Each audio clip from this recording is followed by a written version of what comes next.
Islamic পরিভাষায় যুদ্ধের আলামতগুলোকে কিয়ামতের ছোট আলামত হিসেবে উল্লেখ করা হয়। কিয়ামতের ছোট আলামতগুলোর মধ্যে অনেকগুলো বর্তমানে ঘটতে দেখা গেছে। নিচে কিছু ছোট যুদ্ধ এবং আলামত উল্লেখ করা হল।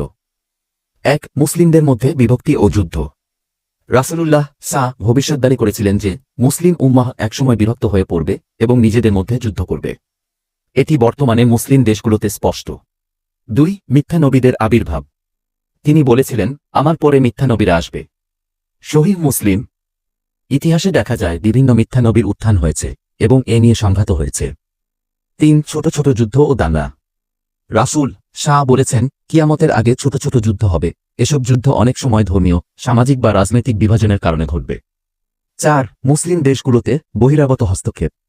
অনেক মুসলিম দেশে বাহিরের শক্তিগুলো হস্তক্ষেপ করছে এবং এতে যুদ্ধবিগ্রহ সৃষ্টি হচ্ছে। রাসূলুল্লাহ এও উল্লেখ করেছেন যে মুসলিম উম্মাহ সম্পদে অন্যরা ভাগ বসাবে। ৫. হত্যার প্রবণতা বৃদ্ধি। রাসূল বলেছেন, এক সময় আসবে যখন হত্যাকাণ্ড এত বেশি বৃদ্ধি পাবে যে মানুষ কারণ ছাড়াই হত্যা করবে এবং নিহত হবে। সহিহ বুখারী।